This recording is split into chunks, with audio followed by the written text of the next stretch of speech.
Abra sua Bíblia no Evangelho segundo Marcos, capítulo de número 4. Evangelho segundo Marcos, capítulo de número 4, a partir do verso de número 35.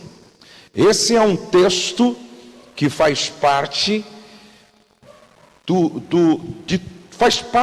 de tudo aquilo que aconteceu no ministério de Jesus. E é interessante que nesse texto, Jesus revela sua natureza divina e a sua natureza humana.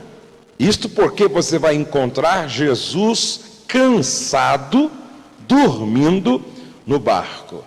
Aí você pergunta: como pode aquele que disse: vinde a mim todos os que estáis cansados e sobrecarregados, e eu vos aliviarei, dormir na popa do barco com sono? Porque Jesus, ele era 100% homem e 100% Deus. Como Deus, ele podia dizer: vinde a mim os cansados, sobrecarregados. E como homem, ele dorme porque está cansado de muito pregar, de muito trabalhar. Vamos ler o texto. O texto diz assim, a partir do verso de número 35, do capítulo 4 do Evangelho segundo Marcos, Evangelho de Jesus segundo Marcos. Naquele dia, sendo já tarde, disse-lhes Jesus: passemos para outra margem. Guarde isto: passemos para outra margem. Quem foi que proferiu estas palavras? Jesus. E eles, despedindo a multidão, o levaram assim como estava no barco, ou seja, levaram Jesus com eles, e outros barcos o seguiam. Ora, levantou-se grande temporal de vento, e as ondas se arremessavam contra o barco, de modo que o mesmo já estava a encher-se de água. E Jesus estava na popa, dormindo sobre o travesseiro. Eles o despertam e lhe dizem: mestre, não te importa que pereçamos? E ele, despertando, repreendeu o vento e disse ao mar: acalma-te, emudece. O vento se aquietou e fez-se grande bonança. Então lhes disse: por que sois assim tímidos? Como é que não tendes fé? E eles, possuídos de grande temor, diziam uns aos outros: quem é este que até o vento e o mar lhe obedecem? Vamos orar. Senhor, nós estamos aqui com o nosso coração dilatado e com a nossa mente pronta, disponível para ouvir a tua palavra. O Senhor nunca faz o teu povo congregar em vão. O Senhor nunca traz o seu povo para uma reunião como esta sem que haja um propósito bem definido.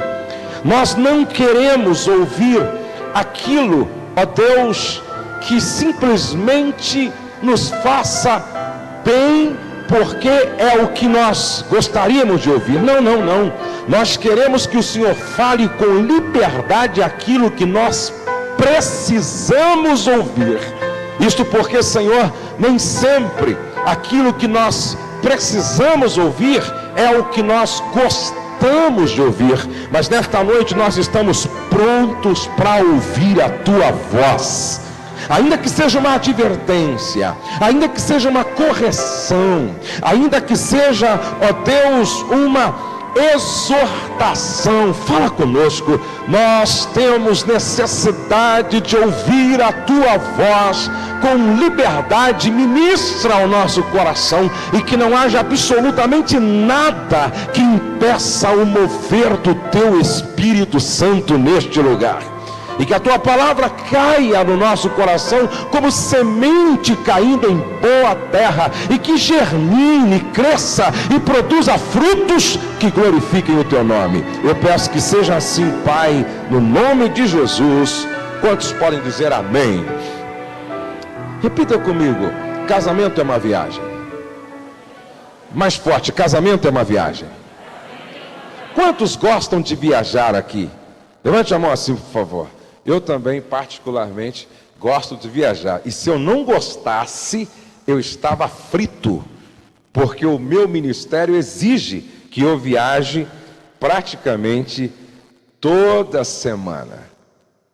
Amanhã eu vou estar ministrando, ou melhor, sexta-feira eu vou estar ministrando lá em Presidente Prudente. No final do mês, vou estar ministrando uma sexta-feira lá em Recife, em Jaboatão. E quinta-feira próxima estaremos viajando, porque vou ministrar lá nos Estados. Então é uma vida assim de faz mala e desfaz a mala. E tem que gostar. Tem que gostar de andar de carro, tem que gostar de andar de avião. E se for preciso, tem que pegar um barco, como já aconteceu quando eu fui pregar a palavra lá na ilha chamada Provetá. Já ouviu falar? Provetá é uma ilha onde praticamente todos os moradores são crentes. Eu nunca tinha ido num lugar assim, onde a população, 99% é evangélica. E eu passei por uma experiência semelhante a esta aqui dos discípulos. Por isso eu estou falando com uma certa propriedade.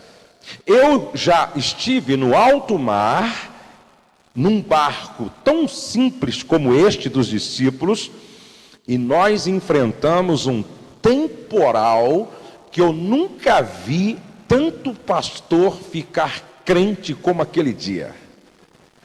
Foi uma maravilha, gente. Fazia tempo que eu não via tanto pastor espiritual como naquele dia em que o barquinho foi açoitado por uma tempestade avassaladora. Agora preste atenção. Jesus, ao cair da tarde, diz para os discípulos: passemos para outra banda. Que banda esta? Que lado era este? Era lá para a região de Gadara, lá onde estavam os Gerazenos. Era uma viagem, era um trajeto não muito longo, mas eles tinham o que fazer. Jesus diz: passemos para o outro lado. Os discípulos, assim como Jesus estava, colocaram-o dentro do barco e começaram a viagem. E a Bíblia diz que tinha outros barquinhos seguindo o barco em que estavam os discípulos e Jesus. Amados, preste atenção nisso. Toda viagem sempre começa bem, até porque se houver sinal de algum problema, ninguém sai para viajar. Se houver sinal de alguma coisa estranha que pode acontecer, ainda mais hoje com todo o equipamento de meteorologia, ninguém sai para viajar. Geralmente toda viagem começa bem. Não é diferente no casamento. Todo casamento geralmente começa bem. O começo é cheio de expectativas. O começo é cheio de sonhos. Eu me lembro do meu começo. O começo é cheio de entusiasmo. Você tem perto de si a pessoa que você tanto desejou conhecer mais intimamente. Agora você não é supervisionado pelos pais, agora você não é vigiado pela família, Vocês se lembram quando o papai e a mamãe colocavam o irmãozinho como velhinha para acompanhar todos os passos? Vocês se lembram quando os dois saíam e tinha que ter alguém acompanhando, supervisionando, vigiando? Me lembro de uma história de uma irmã que o único tempinho que ela tinha para namorar com o futuro marido, o pai colocava na sala entre ela e o futuro marido uma cadeira e um dos irmãos sentados no meio. Terrível. Mas quando começa a viagem conjugal, não há mais os pais por perto. Não tem mais por que deixar entre os dois alguém policiando, vigiando. Porque agora a Bíblia diz que os dois se tornam uma só carne. Estavam nus e não se envergonhavam. É tempo de conhecer e de crescer em intimidade. O começo é cheio de promessas. Logo na primeira semana de lua de mel, depois que os dois fazem amor, um olha para o outro e as promessas começam a ser proferidas. Um olha para o outro e começa a falar aquilo que o coração deseja, falar de sonhos, prometer a lua, apesar de às vezes não ter condição de dar um ovo. O começo é cheio de esperança. Interessante que o começo é cheio de diálogo, porque o entusiasmo de ver o sonho se realizando faz até o mais tímido falar. É interessante que até o mais tímido, quando apaixonado, vira um tagarela. Até a menina mais tímida, quando apaixonada, ela quer falar, ela quer compartilhar, vaza pela boca esse sentimento forte, profundo, incontrolável. O começo geralmente é um começo cheio de diálogo.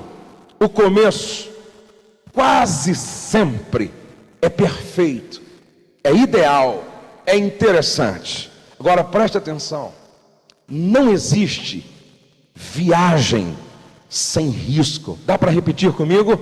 Não existe viagem sem risco. Mais forte, não existe viagem sem risco. Vocês sabiam que até para casar é preciso assumir riscos? Sabiam? Quando Jesus diz para os discípulos: passemos para o outro lado, ele estava desafiando os discípulos a deixar a terra firme. Ele estava desafiando os discípulos a deixar o lugar confortável. Ele estava desafiando os discípulos a assumirem o risco, porque toda viagem conta com a possibilidade de enfrentar temporais. Vou repetir isso. Toda viagem conta com a possibilidade de enfrentar temporais. Às vezes o lugar firme, a terra firme, é a casa dos pais, não é assim? Mas quando você aceita o desafio de começar uma viagem conjugal, você se lança numa aventura de fé. Porque ninguém tem bola de cristal, ninguém sabe. É interessante essa questão do risco nesta viagem. E olha alguns detalhes interessantes. Verso 35 diz: aquela era uma viagem feita a partir de uma palavra do Senhor. Segundo, verso 36 diz: o Senhor estava no barco. Aí, preste atenção nisso. Como dar errado se foi o Senhor quem mandou fazer a viagem? Como dar errado se o Senhor está no barco? Preste atenção, porque quando o temporal chega, quando o seu barco começa a enfrentar uma tempestade, a primeira pergunta que te incomoda é essa: será que foi Deus quem falou mesmo? Será que foi palavra do Senhor? Será que eu casei na vontade de Deus? Será que eu tomei essa iniciativa porque foi Deus quem falou, ou eu não ouvi como deveria ter ouvido? Como pode Deus estar dentro do barco e a tempestade açoitar o barco, fazendo com que ele corra o risco de afundar? Número 1, o fato de você estar fazendo a vontade de Deus não te isenta dos temporais da vida. Número 2, o fato de Deus estar no teu barco não significa que você não terá problema na viagem. Agora, algumas verdades sobre este temporal que pode atingir o nosso casamento. Algumas verdades. Número 1, a tempestade é imprevisível. Ninguém sabe em que ponto da viagem ela virá. A tempestade, o temporal, é imprevisível. Ninguém sabe a que ponto da viagem, em que lugar. Será que quando nós chegarmos no quilômetro 10, 20, 50, 300, quando é que o vento vai soprar forte? A tempestade, o temporal, ele é imprevisível. E até mesmo os homens, os técnicos que trabalham com a meteorologia se confundem, erram. Número 2, apesar de ser imprevisível quanto ao lugar, antes que ela venha definitivamente, alguns sinais indicam que ela está chegando. Antes que o temporal se instale, ele é precedido por alguns sinais que avisam: está chegando, está perto, está vindo. Por exemplo, o céu escurece. Segundo, ouve-se o estrondo dos trovões. Terceiro, os relâmpagos cortam o céu. De repente, estou falando a algumas pessoas que não estão ainda experimentando um temporal, mas já estão percebendo alguns sinais que precedem a sua chegada. Diga para a pessoa ao lado: se o céu escurecer na tua casa, se prepare, o temporal está chegando.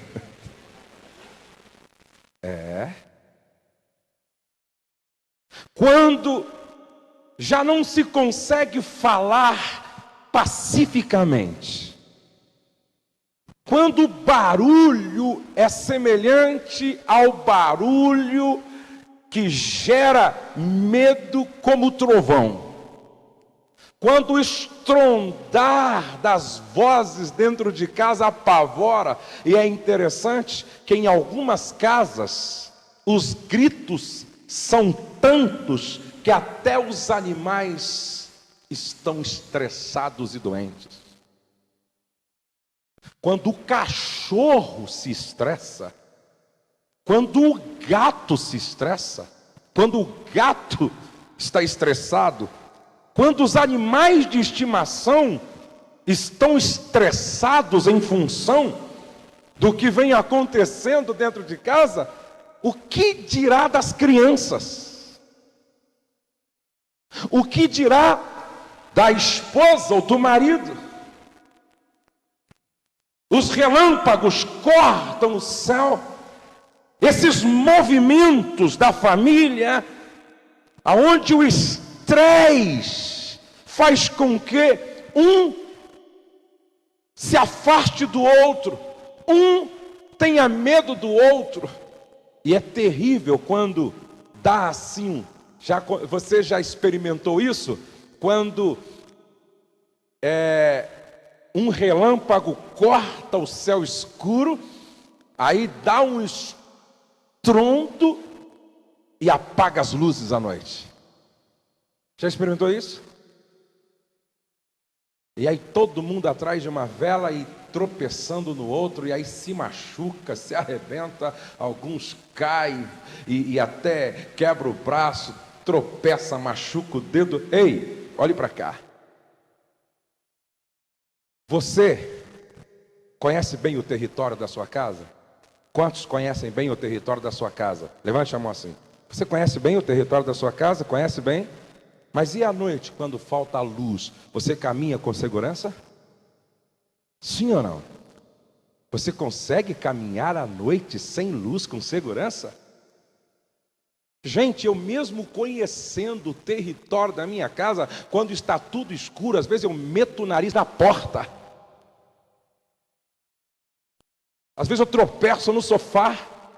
Não dá para caminhar com segurança quando está tudo escuro. Ei, se está faltando luz na sua casa, não dá para caminhar com segurança. E é por isso que às vezes sua casa se torna um lugar onde um machuca o outro, onde os acidentes acontecem, porque está faltando essa luz de Deus em função do céu que escureceu. São alguns sinais de que o temporal está chegando. Agora, preste atenção, em terceiro lugar, por detrás daquela tempestade estava o maior inimigo do casamento, o diabo. Por detrás daquela tempestade estava o maior inimigo do casamento, o diabo.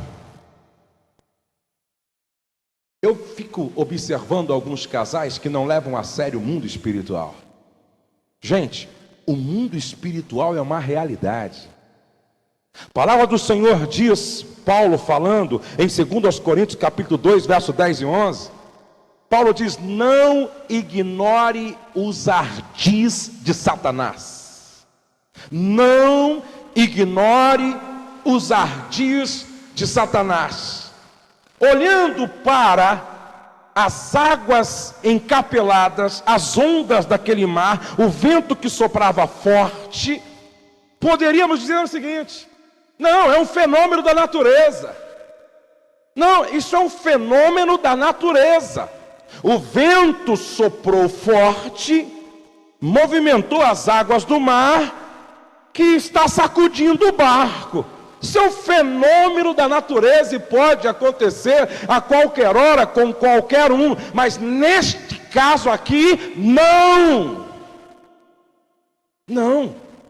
Os estudiosos dizem que esta tempestade foi provocada por demônios. Sabe por quê? Porque Jesus ia indo para onde? Para Gadara.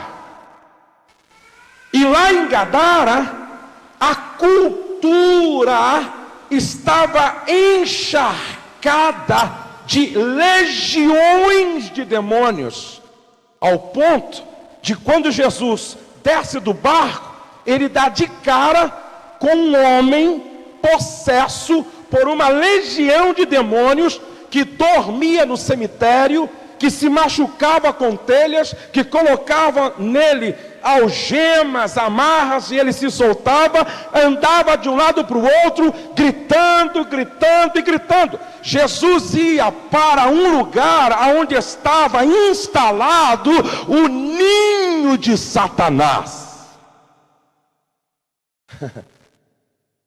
E o diabo não queria que ele chegasse lá.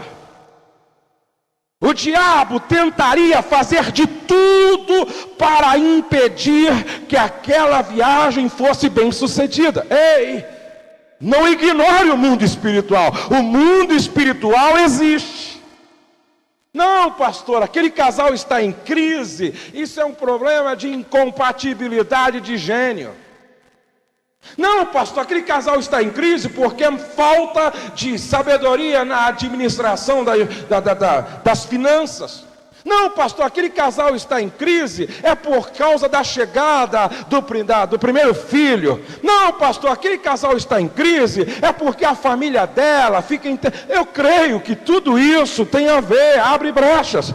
Mas por detrás de toda crise, sempre estará as garras do nosso maior adversário, chamado Satanás. Não ignore o mundo espiritual, gente. Por exemplo, tem pessoas que entram na nossa casa com má intenção, espiritualmente falando. Tem pessoas que nos dão presente com intenção maligna no coração. Tem pessoas que proferem palavras que são ministrações que procedem de um coração carregado de inveja, desejando o seu mal. Não ignore o mundo espiritual. Aí você me diz: pastor, mas aquele que habita no esconderijo do Altíssimo descansa à sombra do Onipotente. O diabo não é bobo, não é ingênuo, não é simplista. Ele é um psicólogo milenar e ele vai tentar te pegar no momento em que você esteja descoberto, vulnerável. Porque quem é aqui que levanta e se deita 100% espiritual? Quem? Querem ver uma coisa? Pedro abre a boca, inspirado por Deus, e fala algo tremendo em São Mateus capítulo 16. Ninguém estava falando o que deveria ser dito, e Pedro fala: tu és o Cristo, filho do Deus vivo. Jesus gosta tanto disto que diz: não foi a carne nem o sangue que tu revelou, mas o meu Pai que está no céu. Sobre esta pedra edificarei a minha igreja. Sobre a sua declaração: tu és o Cristo vivo, filho, tu és o Cristo, filho do Deus vivo, sobre esta pedra edificarei a minha igreja. Aí Pedro pensou: daqui para frente o que eu falar é Deus falando. É um perigo isso.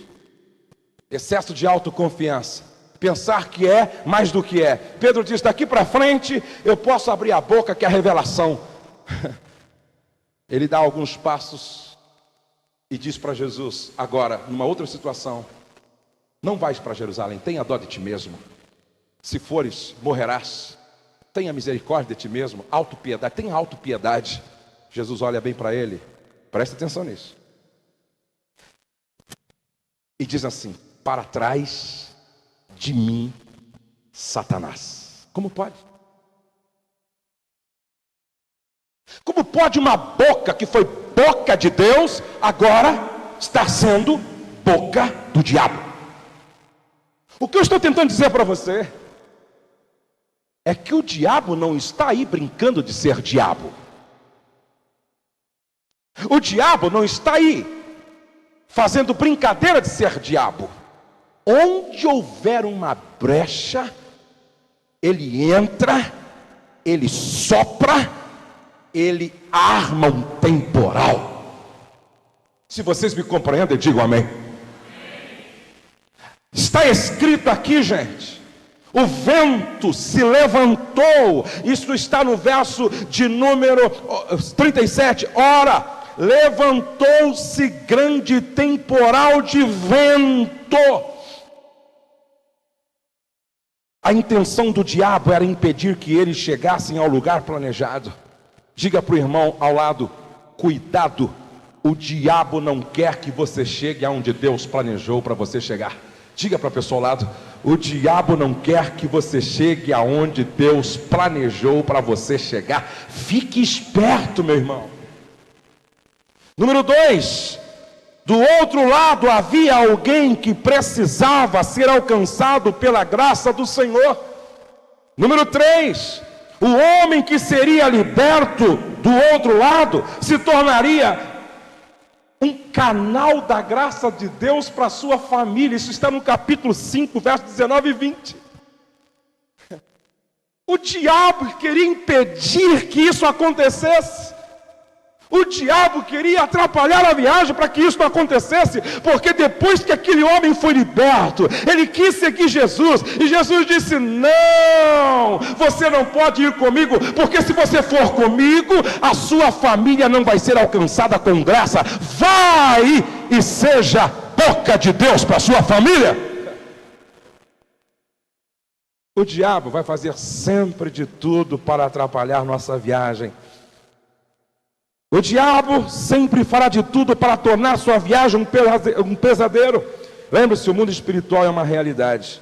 Ora, se é uma realidade, e Paulo diz para não ignorar os seus ardis, escute, eu estou pregando lá em Americano, o pastor Nagai estava comigo, o Franco, a Miriam também estavam, e quando eu termino de pregar, vem um cidadão perto de mim, com uma bala já fora do papel. Geralmente, quando a gente termina de pregar, há um pouco de mau hálito, em função de você passar muito tempo movimentando a boca, não é? E não sei porquê, há uma reação e a gente fica assim. Então é normal terminar de pregar, chupar uma bala. E aí ele chega com a bala na mão, já fora do papel assim, e entrega para mim. E diz: pastor, quando eu peguei a bala, gente, foi muito nítido. Eu ouvi Deus falando comigo: não chupa essa bala. O mundo espiritual é uma realidade. Eu já ouvi de uma jovem que não convidou um parente para ser madrinha de casamento. E essa ficou com tanta inveja das outras e com raiva da noiva, que preparou um lindo presente para ser colocado de enfeite em cima da cama. Ou não sei se era um conjunto de fronha, colcha, sei lá o que era. Se era, como é que chama aquilo? Aquelas que colocam em cima da cama para enfeitar, assim, almofadas, não sei, alguma coisa assim. O casal me contou. Não eram muito firmes na igreja, estavam assim de certa forma dando brecha ao inimigo, casaram, passou-se 6 meses, nunca conseguiram ter uma relação sexual com orgasmo abençoada por Deus. Na casa, no quarto, havia um clima estranho que eles não entendiam, até que um dia, alguém usado por Deus tem uma revelação. Faz uma pergunta: você não recebeu algo de alguém que você entristeceu e que está em cima da sua cama com frequência? Aí ela voltou a fita e disse: recebi um presente de uma pessoa que ficou muito chateada porque eu não a convidei para ser madrinha, e ela me mandou aquele presente. E esta pessoa, autorizada por Deus, disse: pega isto, leva para o fundo da sua casa, ateia fogo, orando, e você vai ver o que vai acontecer no seu casamento. Ela foi, pegou tudo aquilo, levou para o fundo do quintal, jogou álcool, gasolina, tocou fogo, fez uma oração. No outro dia, o clima era outro no quarto, e sexualmente eles começaram a experimentar a bênção de Deus. O mundo espiritual é uma realidade, não brinque com isso. Não é qualquer pessoa que pode entrar na sua casa e ir colocando coisas para você comer. Não é qualquer pessoa que pode entrar na sua casa dando presente, ainda mais quando você sabe por onde é que esta pessoa anda, qual é o espírito que dirige a vida dela, qual é a intenção do coração dela. Gente, se der uma brecha, o diabo entra, sopra mesmo, levanta um temporal. Sabe por quê? Porque ele sabe quais são os planos de Deus para a tua vida. Ele sabe o que é que Deus planejou para a tua vida. Agora, o que é que os temporais nos ensinam? O que é que as tempestades, para que servem as tempestades? Para que servem? Número 1, para testar a resistência do nosso barco. Diga isso, para testar a resistência do nosso barco. Mais forte, para testar a resistência do nosso barco. E o seu barco é o seu casamento, o seu barco é a sua família. O temporal vem para testar a resistência do nosso casamento. Número 2, para testar nossa fé na palavra que foi dita pelo Senhor. E que o que o Senhor disse? Passemos para o outro lado. Repita comigo, passemos para o outro lado. Se foi Ele quem disse, vamos descansar nesta palavra. Número 3, os temporais servem para testar nosso amor para com a vida. Número 4, os temporais servem para testar o nosso compromisso com a viagem que decidimos fazer com o cônjuge. Correndo, quais são os ventos que podem soprar forte, provocando uma tempestade, às vezes avassaladora, no nosso casamento, na nossa família? Quais são os ventos que podem soprar forte, provocando crise, que dá a impressão que não vamos sair do outro lado? Número 1, segundo Reis capítulo 4 nos fala de uma mulher e de uma família que tinha uma dívida tão alta que a mãe estava a ponto de perder os filhos por causa da dívida. Esse é um tipo de vento que quando vem muitas vezes para arrebentar. Um acidente sério. A Bíblia diz em 2 Samuel capítulo 4 e verso 4, que Mefibosete tinha 5 anos de idade, quando a mulher que cuidava dele ouviu falar da morte de Saul e de Jonatas, seu pai. Ela se levantou tão abruptamente que o derrubou no chão, e com 5 anos de idade, ele ficou aleijado dos 2 pés. Esse é o tipo de vento que pode provocar um temporal dentro de casa. Um filho rebelde. O filho pródigo é o tipo do filho que pode provocar um temporal na relação de casal e de família. Um filho rebelde é o filho que decide ir embora, se rebelando contra tudo e todos. Uma doença grave. A Bíblia diz em Mateus 5, 22 e 23, que um homem chamado Jairo, principal da sinagoga, vê a sua filhinha morrendo, talvez com câncer, uma leucemia, coisa desse tipo, e ele se desespera. E ele se desespera ao ponto de romper com o status religioso. E ele faz aquilo que aos olhos dos teólogos judeus e fariseus era um absurdo. Porque Jesus era tido como o herege, o louco, o doido, o Beelzebu, o beberrão. E ele se joga aos pés deste, corajosamente, para tentar resolver um temporal temporal que se levantou na sua casa e que dava a impressão de que ele não ia resistir. E ele diz: por favor, Jesus, vai até a minha casa, coloca a mão sobre a minha filha, para ver se esse vento se acalma, esse mar se aquieta. Estou me lembrando aqui de quando eu cheguei com a Rose, minha família, no aeroporto de Natal. Eu vi uma cena que eu voltei de lá impactado.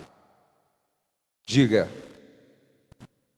isso comigo: os temporais servem para medir a profundidade do nosso compromisso com o casamento e com a família. O irmão que foi nos receber lá em Natal, no aeroporto, irmão Alcebiades, ele teve leucemia e foi necessário fazer um transplante de medula. E a medula que ele recebeu não era de um homem, era da sua irmã, uma mulher. E por causa disto, houve uma complicação que todo o seu corpo, na estrutura básica da anatomia do seu corpo, toda a estrutura do seu corpo foi alterada. Então preste atenção, ele ficou com feridas internas em todos os órgãos. Ele começou a trocar de pele que nem cobra. Da cabeça às plantas dos pés, era todo ferida. A dor era tão grande que não tinha morfina, não tinha analgésico, não tinha o que passava. De todos que fizeram transplante de medula no seu estado, só ele sobreviveu. Só ele. Porém, ele era um Jó do nosso tempo. Ele se tornou um Jó do nosso tempo. Ele ficou deformado, perdeu toda a beleza. Quando ele estava conosco lá no aeroporto, as solas dos pés estavam em carne viva. As costas, tantas feridas que ele tem que colocar uma camiseta e vestir a camisa. E quando chega em casa à noite para tirar a camiseta, ele tem que molhar no chuveiro e depois a esposa tirar com cuidado, porque junto com a camiseta saem as cascas das feridas. Uma esposa nova, uma esposa bonita, sofrendo há 2 ou 3 anos, não abandonou o barco.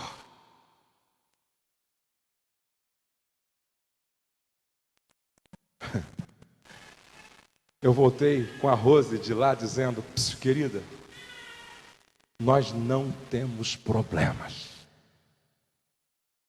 E você conversa com esse homem, ele diz assim: as pessoas vêm visitar pensando que vão me consolar e elas saem consoladas, porque o meu coração se regozija na presença do meu Deus.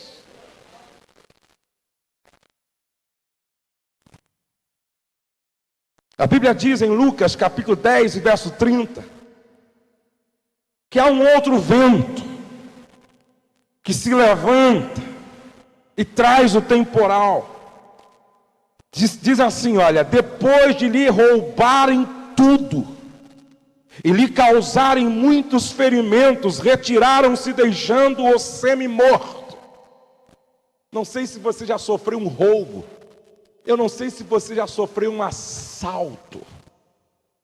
Eu já sofri isso. Na pele. Impotência sexual. Dá para imaginar um homem que não consegue ter uma ereção para satisfazer os desejos legítimos da sua esposa.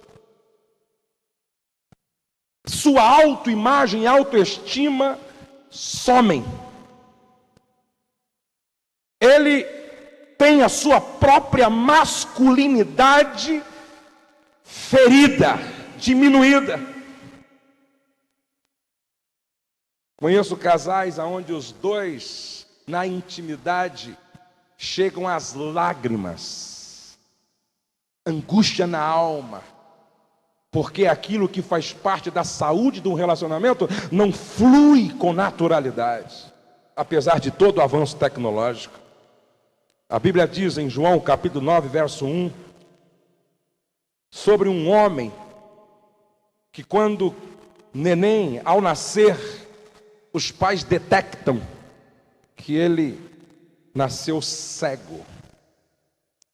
Fiquei pensando no Romário, com todo o dinheiro, com toda a fama, com todo o status, com todo o respeito que goza no meio do futebol.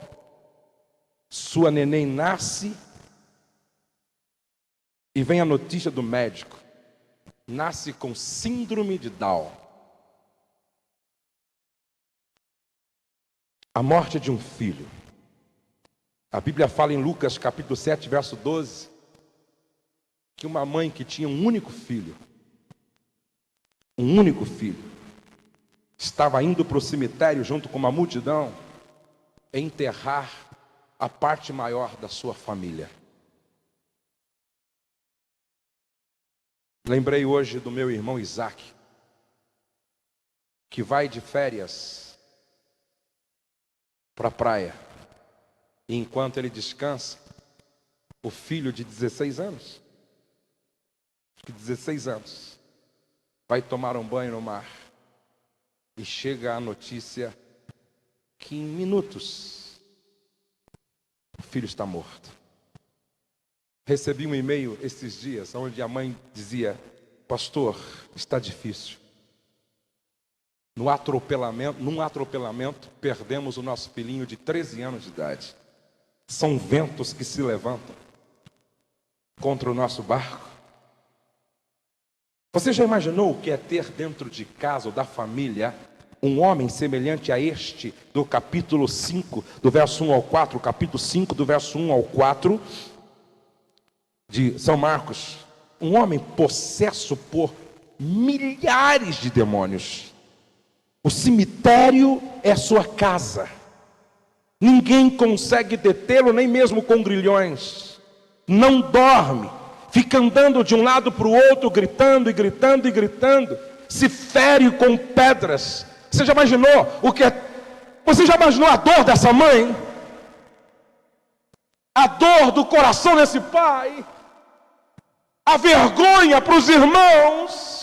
E a pergunta que se faz, gente, é essa: pastor, diante do desemprego, do acidente sério, do filho rebelde, da doença grave, do roubo ou assalto, da impotência sexual, um filho que nasce com uma deficiência física, a morte de um filho que se declara homossexual, o marido ou a esposa que é atraído de alguma forma, quando se tem um processo dentro da família, a pergunta é esta: pastor, o que fazer quando o vento que sopra forte provoca um temporal no nosso casamento e na nossa família? O que fazer, pastor?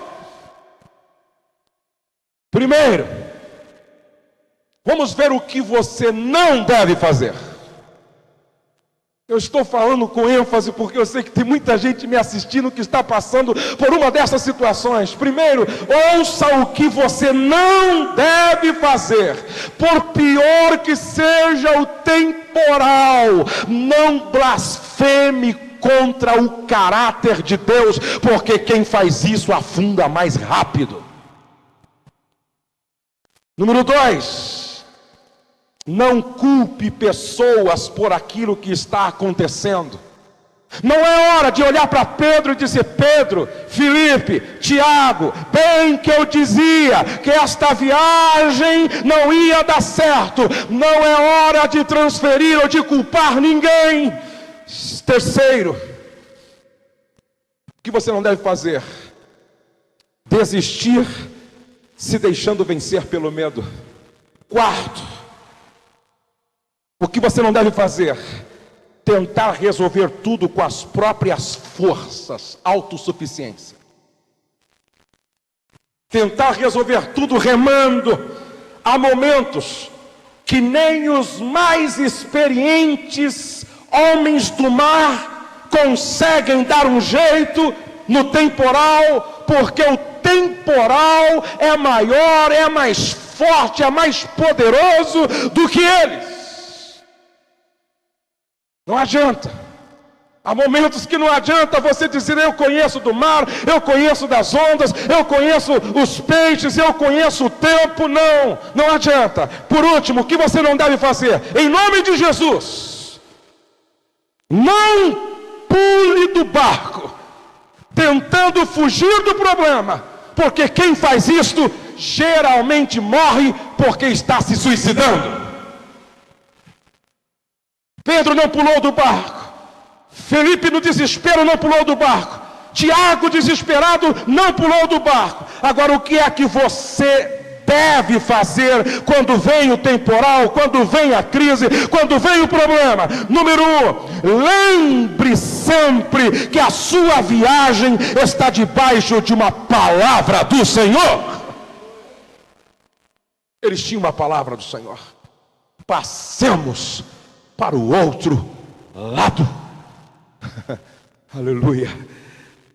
Passemos para o outro lado. O teu casamento é uma aliança testemunhada pelo Senhor.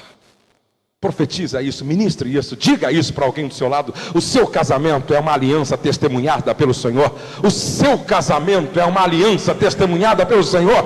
O seu casamento é uma aliança que Deus testemunhou. O teu casamento é mais que um contrato, é uma instituição divina. Número 2, no meio do temporal, não perca de vista aqueles que viajam com você. Diga para o irmão ao lado: você não está sozinho no meio da tempestade. Você não está sozinho no meio da tempestade. E é interessante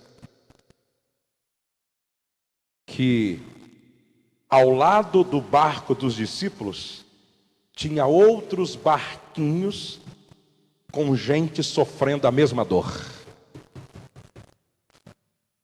Diga para o irmão ao lado: quando você sofre, tem muita gente sofrendo com você. No mesmo mar que está o seu barco, está o barco de outros que te acompanham. Número 3, no meio do temporal, não perca Jesus de vista. Isso faz toda a diferença. No meio do temporal, não perca Jesus de vista. Ele está na popa do barco. Diga comigo: no meio do temporal, eu não posso perder Jesus de vista. Estes nunca deixam de orar. Estes nunca pulam se suicidando. Estes nunca deixam de clamar e de acreditar, porque eles não perderam Jesus de vista. Ele está no barco, e se ele está no barco, agora ou depois alguma coisa vai acontecer. Agora ou amanhã alguma coisa vai acontecer. Quantos creem nisso, glorifiquem o nome do Senhor. Aleluia! O que você deve fazer? Lute com amor à vida. Não aceite ser vencido, destruído pelo temporal. Lute com amor à vida. Não aceite ser vencido e destruído pelo temporal. Diga para o irmão ao lado: até para morrer tem que morrer com dignidade.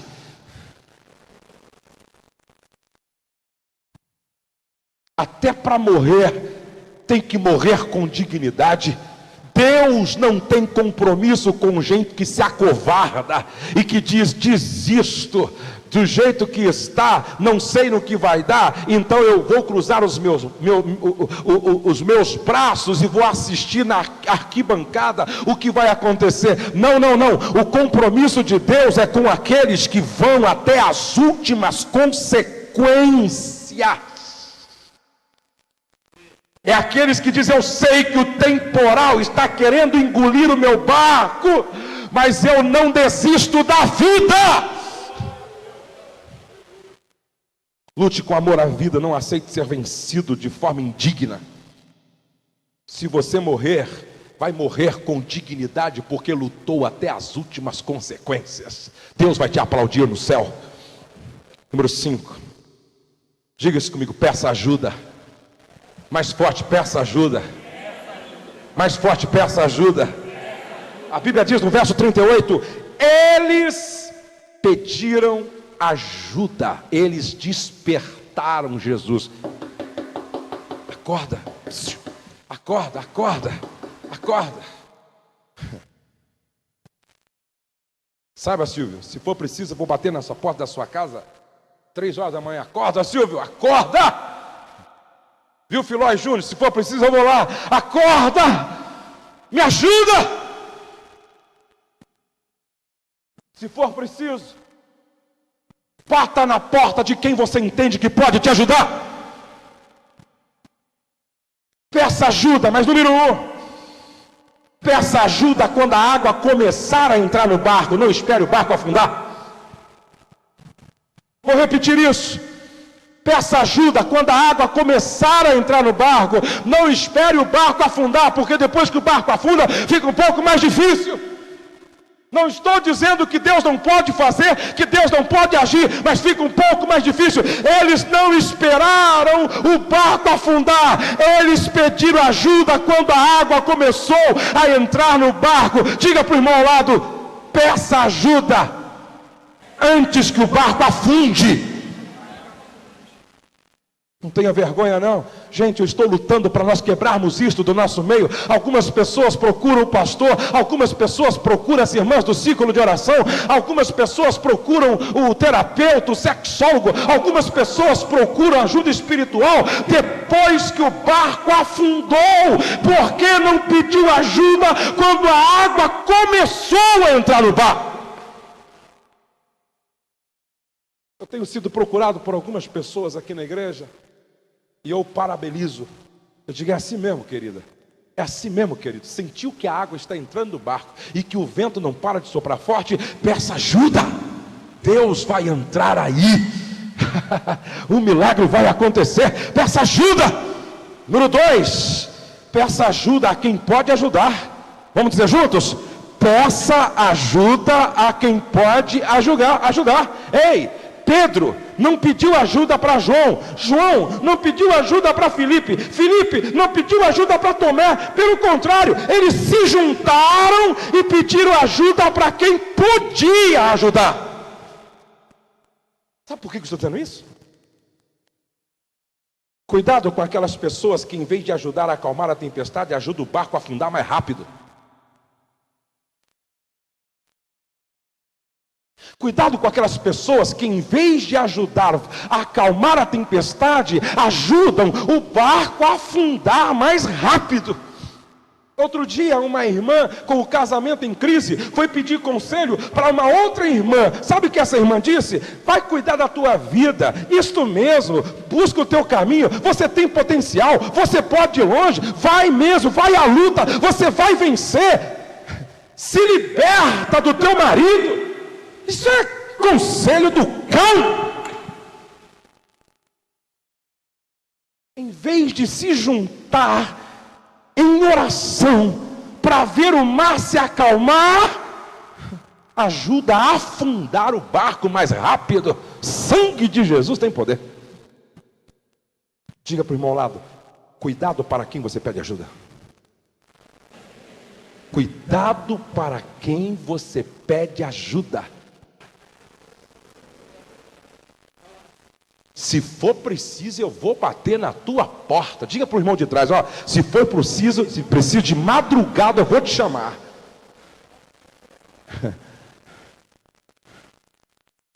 Lá do Paraná, tinha um irmão enfrentando um temporal, e ele me ligou, contou a sua dor, seu drama, seu problema. Não estava nem aí se eu ia atender ou não. Ele pediu ajuda. E o interessante é que o temporal não passava, gente. E aí ele me ligava 1 hora da manhã, 3 horas da manhã, 4 horas da manhã, não queria nem saber. Ele queria que Deus acalmasse a tempestade. Sabe o que aconteceu? Por causa dessa sua ousadia e coragem, o vento se acalmou, o mar se aquietou, e hoje ele está na presença de Deus, firme e forte como nunca, fazendo a obra do Senhor. Peça ajuda. Não tenha medo de pensar que você está incomodando de forma alguma. Os discípulos olharam um para o outro, e o mestre dormindo, tirando aquela soneca. Não sei se estava roncando, de repente, por causa do cansaço, não é verdade? Jesus estava dormindo tranquilo, um cutucou o outro, e eu acho que disseram assim: ou a gente acorda ou morre. Ou a gente incomoda o mestre ou morre. Peça ajuda, mesmo que isso pareça que você está incomodando. Pelo seu casamento e sua família, vá até as últimas consequências. O que está em jogo é algo que não tem preço. Hoje uma irmã ligou para mim, e eu ouvi ela pelo menos 30 minutos, 20 ou 30 minutos. E no final ela não suportou e desabou em prantos. E eu lembrei da mensagem. Ela nem perguntou se eu podia atender, ela não perguntou se dava para me atender, ela não perguntou se eu estava fazendo alguma coisa importante. Ela estava dizendo mais ou menos como os discípulos: eu não estou nem aí. Ou eu incomodo, ou o meu barco afunda. Ou eu acordo alguém que pode me ajudar, ou o meu barco afunda.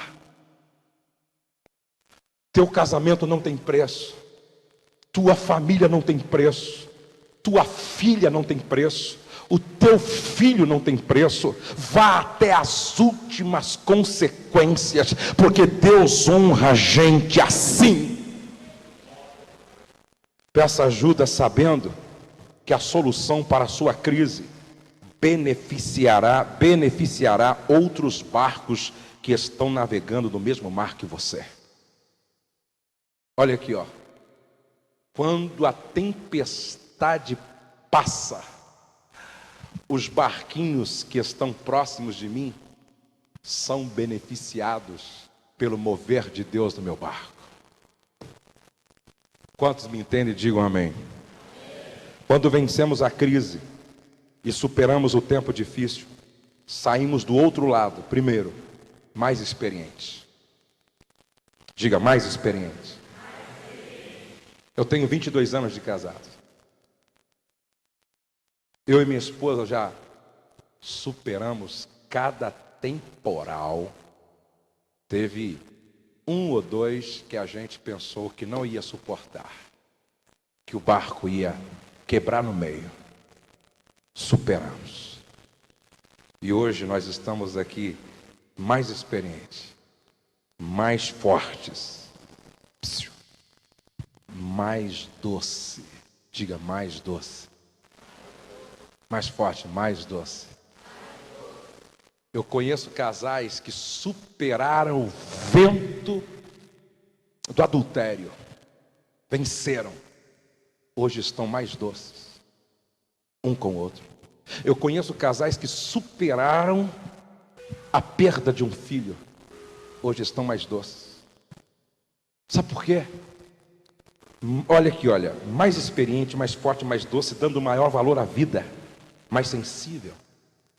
Você já ouviu alguém que foi sequestrado, por um milagre saiu vivo, e aí ele diz assim, para todos ouvirem: hoje eu sei o valor que tem minha mulher, hoje eu sei quanto vale o filho, hoje eu sei quanto vale uma família, hoje eu sei quanto vale um abraço, hoje eu sei quanto vale um almoço em família.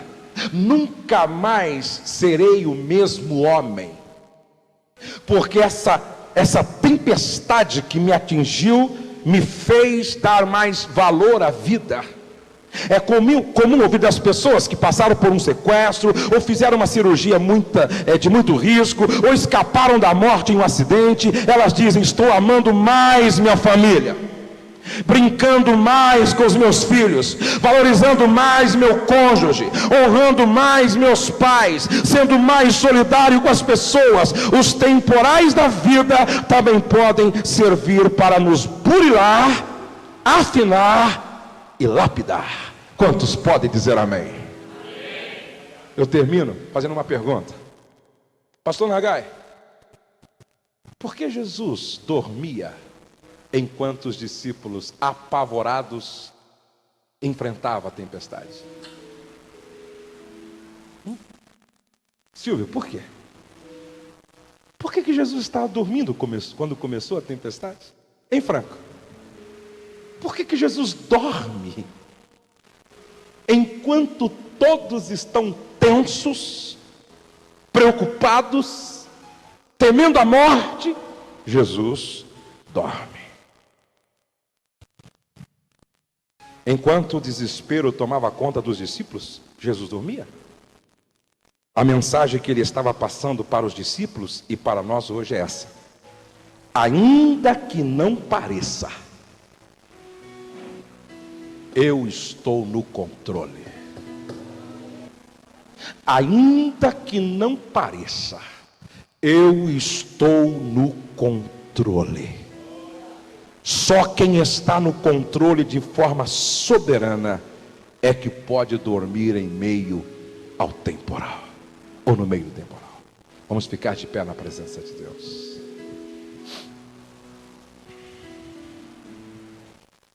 Abrace um irmão que esteja próximo de você. Feche os teus olhos e curve a sua cabeça. Por pior que esteja o seu momento, não blasfeme, não culpe outras pessoas, não desista vencido pelo medo, não tente resolver com as próprias forças, não pule do barco tentando fugir do problema. Sua viagem está debaixo de uma palavra do Senhor. No meio do temporal, não perca de vista aqueles que viajam com você. Você não está só. No meio do temporal, não perca Jesus de vista. Lute com amor à vida. Não aceite ser vencido, destruído pelo temporal. Deus não tem compromisso com aqueles que aceitam passivamente a morte do seu casamento, da sua família, dos seus filhos. Peça ajuda. Peça ajuda quando a água começar a entrar no barco. Não espere o barco afundar. Peça ajuda a quem pode ajudar. Peça ajuda mesmo que isso pareça que você esteja incomodando. Peça ajuda sabendo que a solução para a sua crise beneficiará outros barcos que estão navegando no mesmo mar que você. E saiba que quando a tempestade passar, você estará mais experiente, mais forte, mais doce, amando mais a vida, mais sensível e mais na presença de Deus. Vamos orar. Quero chamar minha esposa para nós orarmos juntos. Eu gostaria que, com a cabeça curvada, os olhos fechados, você orasse dizendo: Senhor, me ajuda a entender esta palavra e guardar no meu coração. Porque como os discípulos, nós queremos testemunhar do outro lado. Nós queremos dar testemunho de uma faceta da glória do Senhor que nós não conhecemos. Porque é no meio da tempestade que o Senhor revela facetas da sua glória que ainda nós não conhecemos.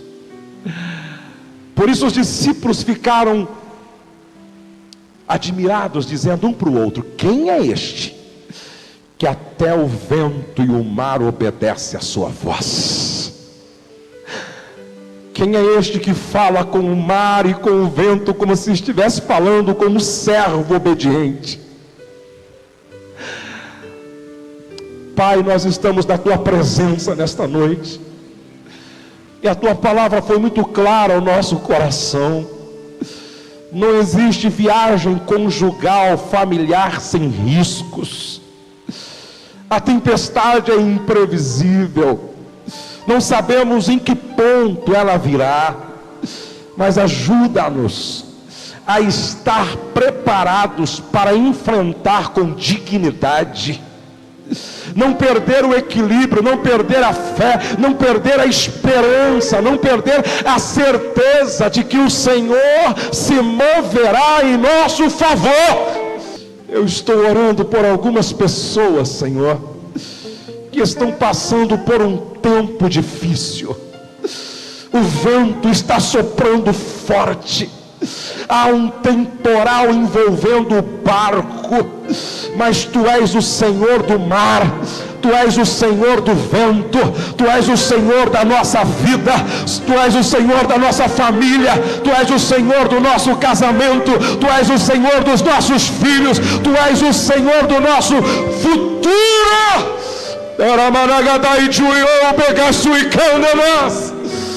Por isso nos ajuda a compreender e descansar na Tua palavra, porque nós estamos procurando caminhar para o centro da Tua vontade, nós estamos procurando trilhar o caminho, nós estamos procurando andar em obediência à Tua palavra. Nós estamos, ó Deus, com a certeza de que a Tua presença está no nosso barco, Senhor. Agora, Pai, eu gostaria que o Senhor capacitasse a cada um, fortalecesse, ó Deus, enchesse de graça, ungisse cada um, para que haja discernimento quando o tempo difícil chegar, e aqueles para os quais esse tempo já chegou, dá graça, dá força, dá ânimo, dá disposição. Não permita que estes desistam da vida, não, Senhor, mas que eles o desperte em oração, em clamor, em súplica, com a certeza de que o Senhor vai se levantar e vai falar com o vento: aquieta-te, e vai falar com o mar: acalma-te, e a bonança se estabelecerá, porque Tu és Deus que faz além do que nós pedimos ou pensamos. Aleluia. No nome de Jesus, Pai, nós pedimos que seja assim, hoje e sempre. Amém e amém. Dê um abraço pelo menos 10 irmãos, dizendo: não se esqueça, Deus tem um propósito com a sua viagem. Diga isso: Deus tem um propósito muito bem definido com a sua viagem. Você não está só, você não está só. Deus abençoe.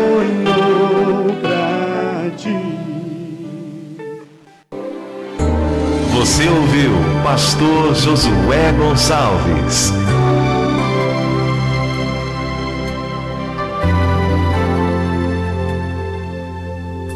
Se esta mensagem abençoou a sua vida, peça-nos outras, ligando para 0 Operadora 11 4033 6636. Deus abençoe você e toda a sua família. Não se esqueça, nenhum sucesso justifica o fracasso de uma família. Projeto Família Debaixo da Graça.